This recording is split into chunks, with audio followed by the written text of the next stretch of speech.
Perkenalkan, nama saya Ardila Rambundengana, NIM 1420 12 10 03R. Saya mahasiswa dari Sekolah Tinggi Ilmu Kesehatan Nusantara Kupang. Di sini saya akan membahas tentang pembahasan yang pertama adalah pengertian dan identitas nasional.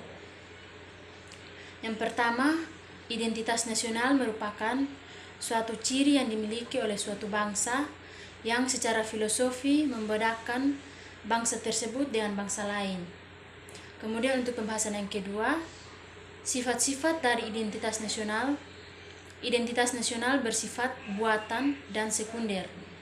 Disebut bersifat buatan karena identitas nasional dibuat, dibentuk, dan disepakati oleh suatu warga bangsa sebagai identitasnya.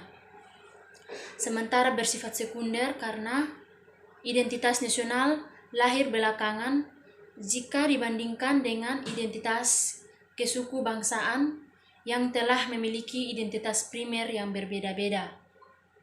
Untuk pembahasan selanjutnya adalah unsur pendukung identitas nasional. 1. Suku bangsa. Kita tahu bahwa terdapat banyak sekali suku bangsa yang ada di Indonesia, sekitar 210 suku bangsa. Tak semua negara di dunia memiliki suku bangsa sebanyak Indonesia. Ini adalah salah satu alasan mengapa suku bangsa merupakan unsur pendukung dari identitas nasional. Kemudian yang kedua, agama. Bangsa Indonesia dikenal dengan agama-agama yang tumbuh dan berkembang di Nusantara adalah Islam, Kristen, Katolik, Hindu, Buddha, dan Konghucu. Yang ketiga, kebudayaan.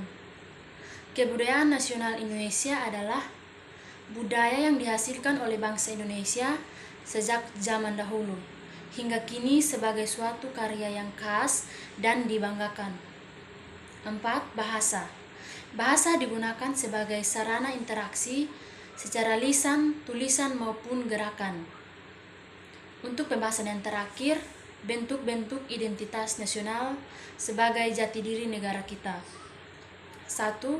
Bahasa nasional atau bahasa persatuan kita yaitu bahasa Indonesia. 2. Bendera negara kita yaitu Sang Saka Merah Putih. 3. Lagu kebangsaan yaitu Indonesia Raya. 4. Lambang negara kita adalah Garuda Pancasila. Kemudian yang kelima, semboyan negara kita yaitu Bhinneka Tunggal Ika yang artinya berbeda-beda tetap satu tujuan. 6. Dasar negara, falsafah negara kita yaitu Pancasila. 7. Konstitusi hukum negara yaitu Undang-Undang Dasar 1945. 8. Bentuk negara kesatuan Republik Indonesia yaitu berkedaulatan rakyat. 9. Konsepsi wawasan Nusantara. 10. Kebudayaan daerah yang telah diterima sebagai kebudayaan nasional. Sebagai generasi muda, alangkah baiknya bahwa kita mengenal serta memahami apa identitas negara kita yang sebenarnya. Karena apa? Karena kita adalah penerus bangsa yang selanjutnya. Demikian video dari saya, sekian dan terima kasih.